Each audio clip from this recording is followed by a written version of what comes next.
बिस्मिल्लाहिर्रहमानिर्रहीम। अस्सलाम वालेकुम नाज़रीन, आप यूट्यूब और फेसबुक चैनल देख रहे हैं। मैं राना उज़ैर हूँ। नादरकाम पाकिस्तान की सियासत में गंदे और मकरू खेल का आगाज़ कर दिया गया है। अब सबके सामने है कि बोल न्यूज़ पर जिस तरह से इमरान खान के खिलाफ एक घटिया मुहिम चलाई जा रही है। चले जियो न्यूज़ और समान न्यूज़ तो ऑलरेडी इस सारी मुहिम का हिस्सा थे, लेकिन वो बोल न्यूज़ जो इमरान खान के नाम पर अपनी रेटिंग कैश कर रहा था, वो डॉक्टर फिजा अकबर खान जो इमरान खान के नाम से पहचानी जाती थी, जो जनाब तारीफें बांध बांध पता नहीं इमरान खान साहब जो हैं उनकी इतनी तारीफें किया करती थी और फिर रेटिंग हासिल करती थी। क्योंकि अगर आप इमरान खान साहब का नाम नहीं लेंगे तो रेटिंग आपको नहीं मिलेगी, चाहे आप नेगेटिव लें चाहे आप पॉजिटिव लें। अब वो सारे के सारे इदारे जो हैं वो इमरान खान के खिलाफ घटिया मुहिम चलाने में पेश हैं। बोल न्यूज़ भी आपके सामने है। तो जनाब अब इस सब के अंदर मैं कुछ बड़ी खबरें लेकर आपकी खिदमत में हाजिर हुआ हूँ। सबसे पहली खबर पर आज हमने बात करनी है कि इमरान खान और बुशरा बीबी यानी कि एक डायरी जो है वो लीक हुई। मैंने उसकी मुकम्मल डिटेल्स अपने पिछले व्लॉग में रख दी हैं। अब ये अगली किस्त है, इमरान खान और बुशरा बीबी के दरमियान किस किस्म के ताल्लुकात हैं। जावेद चौधरी ने बेगैरती की आज हद पार कर दी है। तकरीबन सारे सहाफ़ी मैनेज है, सारे सहाफ़ियों को ये टास्क सौंप दिया गया है कि आपने इमरान खान की किरदार कुशी करनी, आपने बुशरा बीबी जो है उनके खिलाफ घटिया मुहिम चलानी है। तो जावेद चौधरी जो हैं वो उनके सबसे बड़े टाउट हैं इदारों के, तो उन्होंने जनाब बेगैरती की आज हद पार कर दी है। किसके बेडरूम से कौन सी गोलियां मिली, वो गोलियां किस किस्म की जो है किस किस्म की थी, उनको किस तरह से इस्तेमाल किया जाता रहा, फहश मवाद किस तरह से इकट्ठा किया गया, कैसे आप मवाद जो है वो कमरे से मिला, इस हवाले से बड़ी इंपॉर्टेंट डिटेल्स हैं, वो जनाब आपके सामने रखूंगा। और शहबाज शरीफ और आर्मी चीफ जो है वे एक दूसरे पर गुत्थम गुत्था हो चुके हैं और ये एक नया और बड़ा डेडलॉक जो है वो बरकरार हुआ है। इस हवाले से भी अंदर की खबर है। लेकिन अगर आपने चैनल को सब्सक्राइब नहीं किया, चैनल को सब्सक्राइब कर लें, बेल आइकन को दबा दें, आने वाली तमाम तरह अपडेट्स आपकी खिदमत में बर वक्त पेश होती रहें। नादरकाम मुराद अली शाह ने सिंध असम्बली तोड़ने की असम्बली पर दस्तखत कर दिए हैं, यानी कि सिंध असम्बली जो है उसको भी तोड़ दिया जाएगा। और गवर्नर हाउस जो है वो असम्बली लेकर मुराद अली शाह रवाना हुए और गवर्नर सिंध कामरान टिसोरी के दस्तखत के बाद सिंध असम्बली तहलील हो जाएगी। मुद्दत मुकम्मल होने से कबल असम्बली टूटने पर 3 दिन में मुराद अली शाह और अपोजिशन लीडर ने निगरान वज़ीर आला के लिए मुशावरत करनी है। आज सिंध असम्बली का अलविदाई इजलास हुआ जिसकी सदारत स्पीकर आगा फराज दुरानी ने की, जबकि हुकूमती और अपोजिशन अरकान ने भी इजलास से खिताब किया। अब जनाब ये आपके सामने है कि एक बार फिर से ये असम्बली टूटने जा रही है और फिर 90 दिनों के अंदर इलेक्शंस करवाने का मामला है। लेकिन आज शहबाज शरीफ साहब ने बड़ा वाज़ेह कर दिया है कि मैंने या निगरान हुकूमत ने इलेक्शन नहीं करवाने, इलेक्शन जो है वो इलेक्शन कमीशन पाकिस्तान ने करवाने। तो आपको इससे जनाब अंदाजा हो जाना चाहिए कि ये जो इलेक्शंस का मामला है कि इलेक्शन कमीशन के ऊपर फेंका जा रहा है और इलेक्शन कमीशन का जो इजलास हुआ है उसमें यह फैसला हुआ है कि इलेक्शन जो है वो नई मरदमशुमारी के मुताबिक होंगे, यानी कि 6 माह इलेक्शन को मुलतवी कर दिया जाएगा। इस हवाले से ये मुसद्दका तरीन खबर आपको सामने रख रहा हूँ। यानी कि इनको इमरान खान साहब का इतना खौफ है कि देखिए इमरान खान साहब तो नए लोग हैं। इमरान खान साहब जो हैं उनको 5 साल के लिए आपने सियासत से आउट कर दिया, वो कैद के अंदर हैं, वो जनाब लंबे अरसे के लिए जेल के अंदर रहेंगे, ये भी आप सबको पता है। लेकिन फिर क्या खौफ है कि इमरान खान साहब जो हैं वो जनाब वो फिर भी इलेक्शन नहीं करवा पा रहे कि वो माइनस है।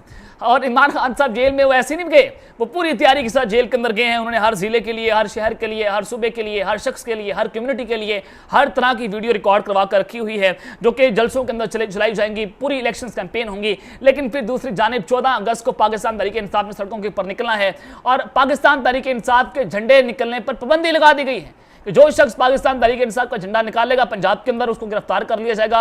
और पाकिस्तान तहरीक इंसाफ के खिलाफ एक बार फिर से क्रैकडाउन का आगाज हो चुका है पंजाब के अंदर और तमाम कारकुनान को गिरफ्तार करने के ऑर्डर्स जो हैं वो जारी हो चुके हैं। अब रियासत जो है वो रियासत होगी माँ के जैसी, जब हर शहरी से प्यार करेगी। इसी रियासत ने हम पर जुल्म ढाए, इसी रियासत ने जमान पार्क में जाकर जो गुंडागर्दी की, जमान पार्क में जाकर जो शैलिंग की, जो जनाब बदमाशी की, वो सब कुछ आपके सामने।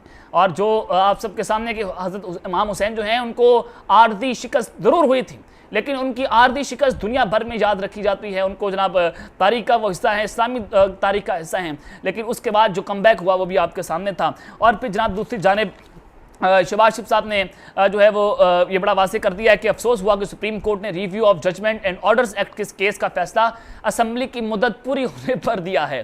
सुप्रीम कोर्ट के इस फैसले का नवाज शरीफ की वापसी से कोई ताल्लुक नहीं है। इंशाअल्लाह नवाज शरीफ वापस आएंगे और कानून का सामना करेंगे। और अगर इन्होंने कानून का सामना करना होता तो 3 साल 4 साल से लंदन में भगोड़े क्यों हैं? इनको अदालतों ने इश्तिहारी, मफरून, मुजरिम और भगोड़ा करार दिया, लेकिन फिर भी वतन वापस नहीं आ रहे। चेयरमैन PTI ने 2 मुल्कों से ताल्लुकात खराब किए, 16 माह में कई चैलेंज का सामना रहा, मुल्क की मफाद के लिए दोस्त मुल्कों से ताल्लुकात बेहतर करने के लिए बहुत मेहनत की। शहबाज शरीफ ने सहाफियों से गैर रस्मी गुफ्तगू में बातचीत करते हुए कहा कि निगरान वज़ीर-ए-आज़म का फैसला आज रात या कल तक हो जाएगा। सदर को किस बात की जल्दी है, जो सारा मामला आपके सामने मैं आगे चलकर भी रखता हूं कि जिस तरह से जनरल आसिम मुनीर और शहबाज शरीफ साहब जो हैं वो एक दूसरे के गुत्थम गुत्ता हो चुके हैं। ये मामला जो है वो किस जानिब जा रहा है ये भी आपके सामने मैं रख देता हूं कि जनाब शहबाज शरीफ साहब ने कहा कि सदर को किस बात की जल्दी है कि जो खत लिख दिया गया है, खत लिखने से कबल सदर को आइन पढ़ लेना चाहिए था। मेरे बतौर वज़ीर-ए-आज़म पूरे 8 दिन हैं और सदर आइन पढ़े, निगरान वज़ीर-ए-आज़म की तकर्री तक मैं वज़ीर-ए-आज़म हूं। शहबाज शरीफ ने कहा कि 3 दिन में फैसला हुआ तो पार्लिमानी कमेटी 3 दिन में फैसला करेगी और पार्लिमानी कमेटी से फैसला ना हुआ तो इलेक्शन कमीशन में मामला जाएगा। और वज़ीर-ए-आज़म ने कहा है कि आज रात इत्तेहादियों से मुशावरत करूंगा, तमाम इत्तेहादियों को मुशावरत के लिए आज बुलाया है। और चेयरमैन पीटीआई पर उन्होंने कड़ी तनकीद करते हुए कहा कि इंसान वो काम करे जिसके नताइज वो बर्दाश्त कर सके।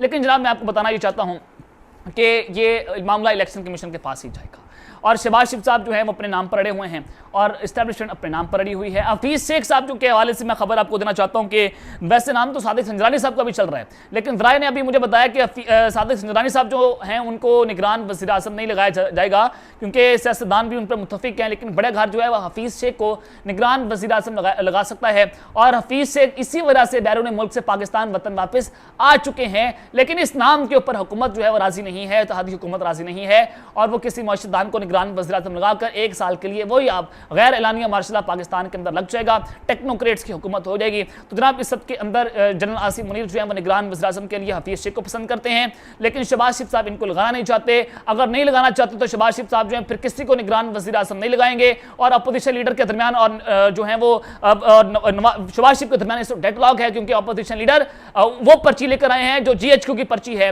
जो बड़े घर की पर्ची है, और लेकिन वो पर्ची जो है वो शहबाज शरीफ कबूल करने को तैयार नहीं है। और फिर दूसरी जानिब जब ये इलेक्शन कमीशन के अंदर फैसला जाएगा तो इलेक्शन कमीशन फिर वही नाम जो है वो मुंतखब करेगा जो बड़े घर का होगा, जो GHQ का होगा, यानी कि हफीज शेख जो है वो मोस्ट फेवरेट नाम है जिसको अभी तक मीडिया के ऊपर जनाब जो है वो डिस्कस नहीं किया जा रहा।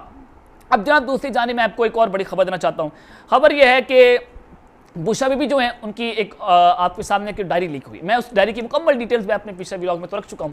अब उस डायरी के लीक होने के बाद आपको अंदाजा हो जाना चाहिए कि पाकिस्तान की सहाफत और जो मीडिया चैनल इसके ऊपर भरपूर प्रोपेगेंडा कर रहे हैं, अब इनके पास सहाफत करने के लिए क्या रह चुका है, यानी कि इतनी घटिया सहाफत, लो लेवल और ये येलो जर्नलिज्म के एक शख्स को आपने पहले इमरान खान साहब जो है उनको यहूदी आपने एजेंट कहा कि वो यहूदी एजेंट है और फिर जमाइमा को इमरान खान साहब को छोड़कर जाना पड़ा और अदालत के अंदर जब बात हुई कि आप क्यों इमरान खान को छोड़ना चाहती हैं, उन्होंने कहा कि मैं पाकिस्तान में नहीं रहना चाहती और इमरान खान मुल्क छोड़ना नहीं चाहते। और इमरान खान साहब आज भी अपने मुल्क के अंदर डटे हुए हैं, वो उनको जमान पार्क से गिरफ्तार किया गया, वो आज भी जेल के अंदर है। वो कहते हैं कि मैं मुल्क छोड़कर नहीं जाऊंगा, लेकिन वो भगोड़ा, वो मुजरिम, इश्तिहारी मफरूर, वो जनाब मुल्क छोड़कर भाग गया, डील कर भागा। क्यों भागा? कि उनको कैद से डर लगता था, उनको जेल में जाने से डर लगता था। और फिर सबके अंदर इस्तेकाम पाकिस्तान पार्टी के सेक्रेटरी इत्तलात डॉक्टर फिरदौस आशिक अमान, जिसको इमरान खान ने अपने दौर में वज़ीर इत्तलात बनाया, आज वही इमरान खान की पीठ पर छुरा घोंप रही है। उन्होंने कहा कि बुशरा बीबी की डायरी बनीगाला सेक्रेटेरिएट का ब्लैक बॉक्स है और चेयरमैन पीटीआई की नाकामी के पीछे उसकी मुर्शद का हाथ है और डायरी वाली सरकार ने पीटीआई सरकार का खूब तख्ता उल्टाया और डायरी ने हमारे दावों को सच साबित कर दिया। उन्होंने बुशरा बीबी की डायरी मंजराम आने पर रद्द-ए-अमल में यह भी कहा कि जनाब ब्यूटी बॉक्स के बजाय ब्लैक बॉक्स से अंदर की कहानी जो है वो खोल दी है और डायरी में उनके अपने हाथ से लिखी गई हदायत ने हमारे दावों को सच साबित किया है। और फिर उन्होंने मजीद यह कहा कि इसी नाच न जाने अंगन टेढ़ा का नतीजा पूरी कौम भुगत रही है। हर कामयाब मर्द के पीछे दुआ जो है और वफादार बीवी की सूरत में औरत का हाथ होता है और इमरान खान की नाकामी के पीछे उसकी मुर्शद बुशरा बीबी का हाथ है। डॉक्टर फिरदौस आशिक अमान ने कहा कि डायरी वाली सरकार ने जो है पाकिस्तान तहरीक इंसाफ को तहस नहस कर दिया। बोर्डिंग स्कूल के वार्डन की तरह इमरान खान जो है वो अपने बुशरा बीबी से हदायत ले रही थी और बुशरा बीबी की डायरी इमाम दीन की शायरी साबित हुई है। वो इखलाक की तबाही का बाइस और ये मुल्क की सियासत की तबाही का बाइस बनी और इस डायरी के मंजरेआम आने के बाद बुशरा बीबी के नाम निहाद पीर बनने के ड्रामे का ड्रॉप सीन हो चुका है। जनाब आपके सामने ये रखना चाहता हूं कि एक औरत जो है वो किस तरह से दूसरी औरत की जो है वो तौहीन कर रही है। डॉक्टर फिरदौस आशिक अवाम पढ़ी लिखी औरत जो है वो इस तरह से घटिया बात कर रही है, तो आप इससे किस तरह की एक्सपेक्टेशंस जो हैं वो रख सकते हैं। मैं जनाब आपको ये बताना चाहता हूं कि इमरान खान और बुश बीबी के दरमियान किस किस्म के ताल्लुकात थे और फिर किसके बेडरूम से कौन सी गोलियां बरामद हुई, फहाश मवाद क्या था। और जावेद चौधरी जो है उन्होंने आज बेगैरती की हद पार कर दी। जियो न्यूज पर जनाब उनसे तकरीबन 8 मिनट का भी पर लिया गया, 8 मिनट जियो न्यूज के प्रोग्राम में उनको बुलाया गया।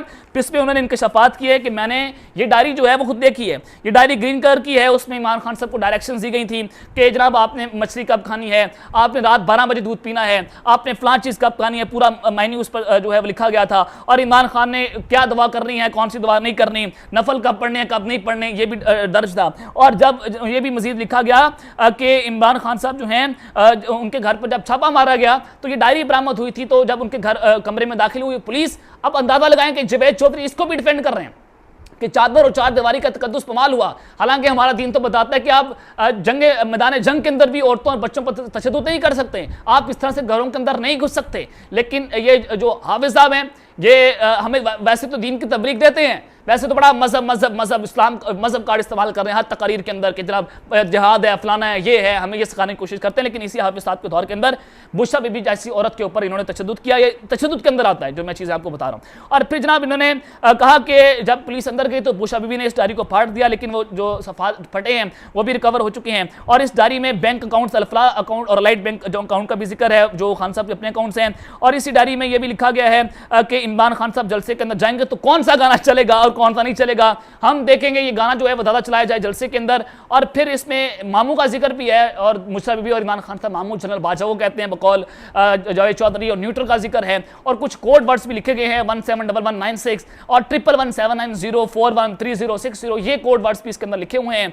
तो जनाब ये आप अंदाजा लगाएं कि इनकी सहाफत का लेवल क्या है कि एक डायरी के ऊपर 8-8 मिनट का पेपर दिया जा रहा है, पूरा प्रोपेगेंडा इसके ऊपर किया जा रहा है। जावेद चौधरी को डूब कर मरना चाहिए कि जनाब हम पैदा भी नहीं हुए थे जबकि ये सहाफत कर रहा है, और इस शख्स को हमें तो रोल मॉडल बनाना चाहिए था कि हमें इसकी जैसे सहाफत करनी चाहिए। और अल्लाह ताला मुझे जावेद चौधरी जैसा बेगैरत सहाफी कभी ना बनाए, मैं ऑन द रिकॉर्ड ये बात कर रहा हूं। तो जनाब ये सारा मामला किस सारे जा रहा है आपके सामने मैं ये रख देता हूं कि बुशरा बीबी की डायरी वाला मामला जो है वो माजी के कई किस्सों से मिलता जुलता है। जुल्फकार अली भुट्टो की लाड़काना में रहाइश गाह पर छापे के दौरान बाथरूम में से कागजात निकाले गए थे, जिस तरह से बुशरा बीबी के साथ हुआ। और फिर जंग अखबार के मुताबिक नवाज शरीफ और शहबाज शरीफ के बेडरूम में फहाश मवाद और वियाग्रा की गोलियां निकाली गई थी। रेहाम खान से मुबैना तौर पर इमरान खान को बदनाम करवाने के लिए एक किताब भी लिखी गई, लेकिन उन तमाम कार्रवाइयों को कुछ असर ना हो सका और इस प्रोपेगेंडा ने इन शख्सियात की ही जो है वो गुनाही और मसरूमियत को उजागर किया। और अब बुशरा बीबी की मुबैना डायरी को बुनियाद बनाकर इमरान खान और उनकी जो फैमिली है उस पर गंद उछालने की कोशिश की जा रही है,